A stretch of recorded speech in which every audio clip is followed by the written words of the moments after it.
Well, there's so much going on at the moment about politics in South Africa, not least the impact that Donald Trump is having. He is being accused of disinformation. He's pretty good at that anyway. But now some of the true information is being classified as disinformation. And we're going to be talking today to Joe Emilio. He's put together a documentary that's caught fire on YouTube. It's about the Tygerberg Raceway story. This was land invasion. It was something where the security personnel just gapped it when they saw a mob coming forward. But he's asked the difficult questions, and I suppose that's why more than 180,000 people have watched this documentary already. And if you haven't, I'm sure you will too.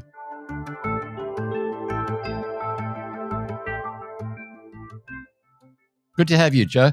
Why this story in particular? It was a lot of work you put into it. Why did you decide that this was the one that you were going to focus on?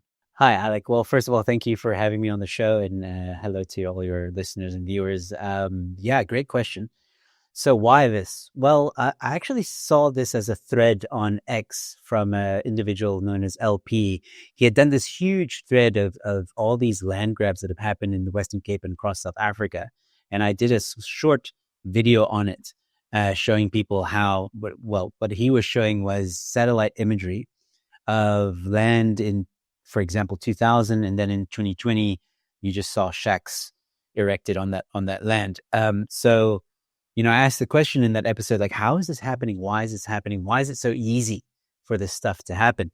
And as I started to dig a little bit, there were three areas that I wanted to investigate, which was the Tygerberg Raceway, because it's often used as an example of a land invasion.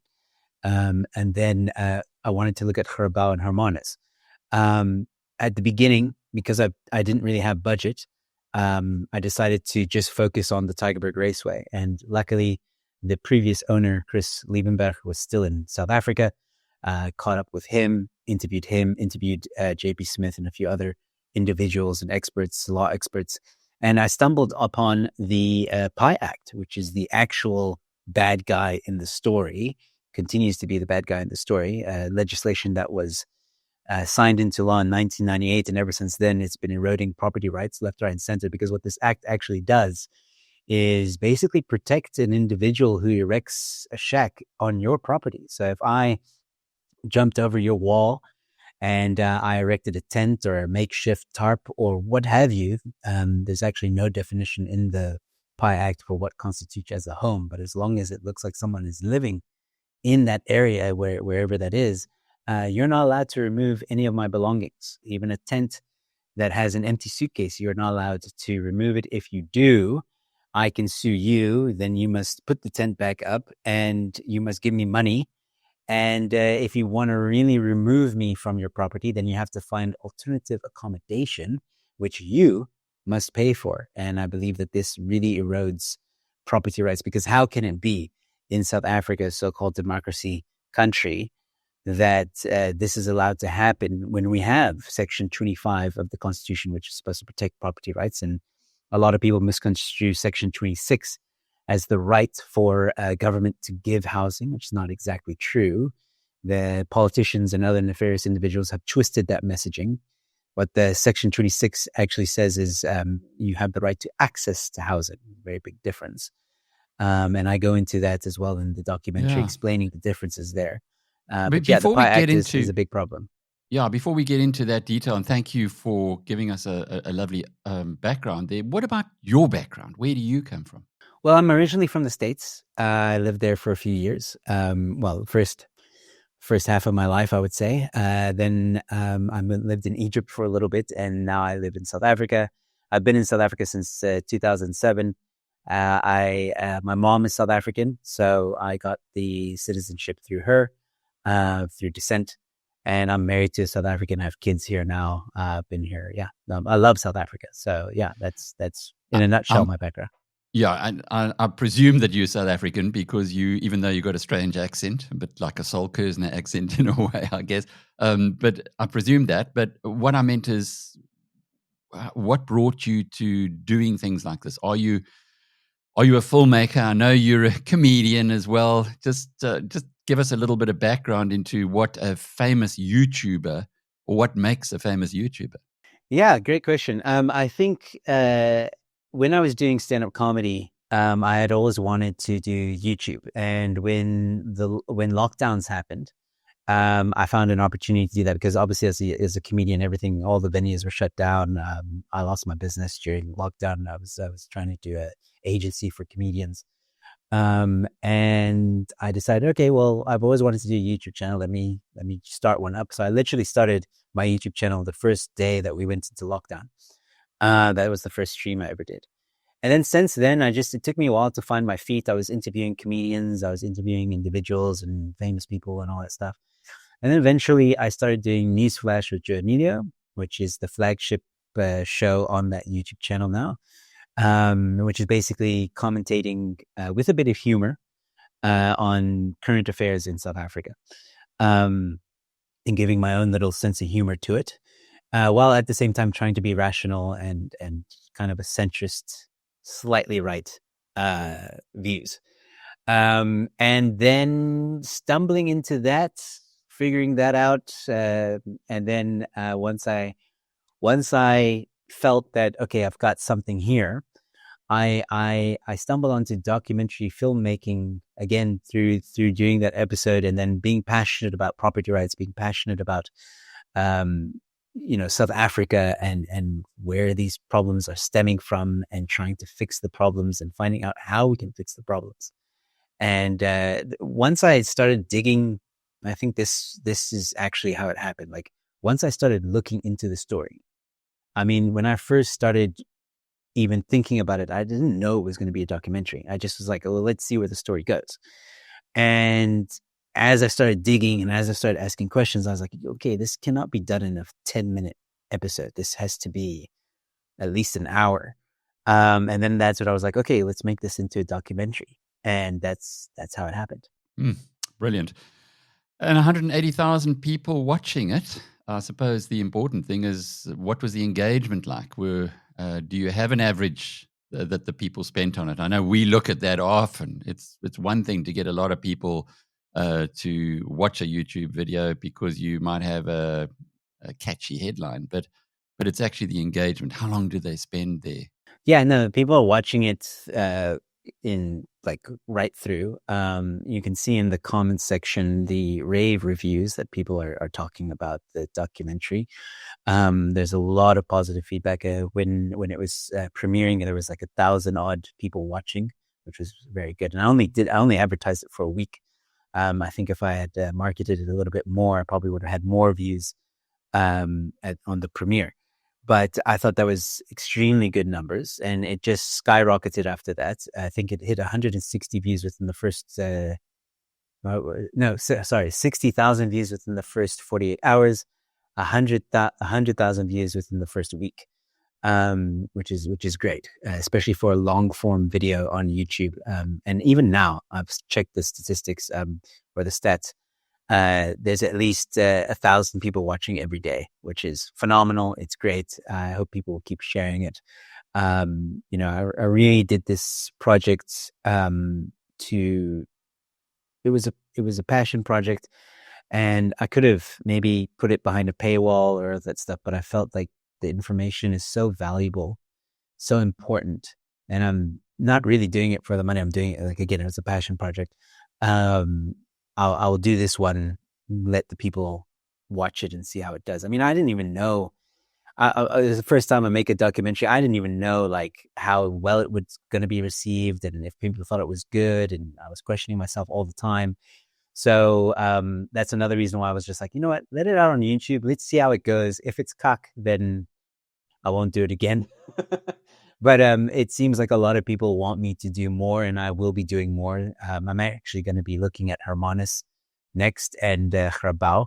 Busy raising funds for that because I need a bit of funding to make that happen. The first one was done on no budget. It was just my time and investment put into it. So imagine what I can do with a budget. What's the thrust of the message that you found by doing all this work, looking at that Tygerberg Raceway? And there's some quite emotive conversations that you have in there. But if somebody finishes watching it, what will they take away? I hope what they will take away is a picture, a very big, broad picture of how the ANC has eroded property rights since 1998. I know a lot of people are concerned about the Expropriation Bill or the Expropriation Act, and they should be, by all means. But the truth is that the ANC has been deteriorating our property rights since 1998. The way in which you basically are helpless to protect your property once someone erects something on your property. Obviously, if they're trespassing, that's a different story. But once something, anything, a tarp, a tent, whatever, a shack is erected on your property, there's really nothing you can do. You have to go through the courts to evict someone. And yeah, that we all know that the courts in South Africa are slow. It's expensive. A lot of people just end up leaving it. So they don't bother. And that's where I think the Expropriation Act is very dangerous as well, because you have people who have abandoned their land. And the Expropriation Act does state that the government can take the land based on if the owner has abandoned the land, provided that they're no longer in the efforts of getting the land back. So if they're still in a court case trying to get the land back, the government's not going to touch it. But if there's no evidence that you're trying to get your land back, they'll deem it as abandoned and then they can take it. And that for me is also a very dangerous thing. But the takeaway that people should have is just how nefarious other individuals are, how there's a big syndicate, a lot of corruption, but ultimately that the ANC really doesn't care about property rights. For those who haven't seen the documentary and actually haven't followed the story, because it did happen 5 years ago, in a nutshell, explain what happened and how it got completely out of control and how this mob of 1,000, 1,500 people destroyed what was once a flourishing center that the community used to enjoy. Yeah, the Tygerberg Raceway is a very tragic story. This individual, Chris Liebenberg, built it over 20 years. He made it one of the most popular community raceways in Cape Town. He put a lot of blood, sweat, and tears into it. And within a week, it was gone. And how this happened, briefly, was a cocktail of unfortunate circumstances. So first, you had lockdowns. So this happened in July 2020. Lockdowns are in full effect. And during the lockdowns, there was a regulation where the courts could not process evictions. There was a pause on evictions, which during the Tygerberg Raceway invasion was a bit of a problem. The city tried to get an interdict so that they could evict these people that were trying to invade the land, but then the South African Human Rights Commission got involved and stopped the city from the interdict. Once that happened, it was open season. The individuals or the land invaders literally stormed the raceway, broke it down, everything, all the palisades, all the halls, all the VIP lounges, what have you, leveled it to the ground. They burnt all the equipment. They really destroyed it, leveled it, and started marking out areas where they wanted to sell plots of lands and erect shacks, and all that is in the documentary. And this is a story about how an individual lost his livelihood and how basically the law was helpless. The law worked against the individual, the person who's supposed to rely on the city, rely on government to protect, to help protect his property, completely failed. Every single aspect in the system failed Chris Liebenberg. And it starts with the PI Act, and it just, everything else is just a layer, another layer on top of another layer of how the erosion, corruption, and land grab situation is very, very, very serious and dire. It's an interesting point. In just this past week, there have been two relevant interviews on Biz News TV, which kind of support the message that you're displaying in this documentary. The one came from the Minister of Prisons, Dr. Groenewald, who said that he is of the impression that it's the victims' rights that we should be looking at, not the perpetrators' rights. And in South Africa, it looks like he didn't say this, but you could see it quite clearly. It seems like the perpetrators' rights have gotten a greater substance. And then the second thing, which is quite relevant, because Tygerberg is in the Western Cape, near Cape Town, is that the Western Cape might be doing better than other parts of the country. And we heard that yesterday from Professor Leslie Nifrick, Petrick rather. But it is doing better on water than the rest of the country. But there are still major issues that the Western Cape is having to deal with. I suppose my question to you is, you could have gone and found some much easier opportunities, presumably elsewhere in the country, because there are a lot of other examples. Why are you focusing on the Western Cape, given Tygerberg? Now you're looking at Grabouw, then Hermanus. I mean, my little Hermanus, of all places, which is the one place that seems to be working in this country. What are you trying to tell people by focusing on those areas, rather than, say, a more obvious example which you'd find to the north? Yeah, I'm glad you bring that up. So first, I want to speak to what you said earlier about victims, and what people also need to realize, which I do touch on in the documentary, is it's not just the landowner that's a victim here. It's also people who are on the waiting list waiting for homes, because it seems like 9 out of 10 times when there's a land invasion, that land that's being invaded was earmarked for housing, which then obviously affects the people that were on the waiting list, because now they wait even longer. It's not those same people that are getting the land. It's other people. In some cases, it's people have told me, it's immigrants or people outside South Africa or outside the Western Cape. With regards to the Tygerberg Raceway, specifically that land invasion, it seems like it was people from Eastern Cape, according to some of the people I chatted to. But, to your point and to your question that you asked now, why I'm focusing on the Western Cape for now is because it's just easier. I live in the Western Cape. I think I've been told that Grabouw is the largest land invasion. So I want to look into that. I want to know why it happened. Obviously the overarching theme will be the PI Act, but there must be something more to that. How is it that in that area it was allowed to happen? Same in Hermanus. Hermanus was the most violent land grab. Okay, who was behind it? Why did it happen? Was it a political thing? Was it for votes? Was it just nefarious individuals trying to make money? And I want to try and dig deeper into the issue of land grabs, because the first documentary, while it explained the PI Act very well, I think there's still more stories to be told, and there's still more room to dig deeper, if I could put it that way.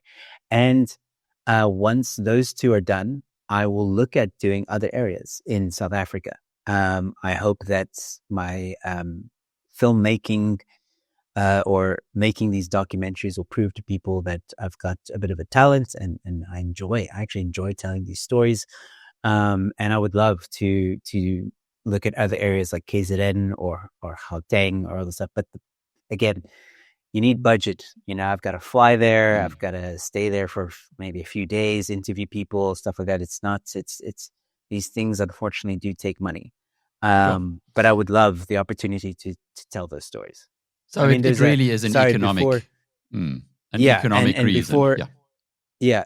just want to mention there's a land grab happening right now in real time in Mpumalanga.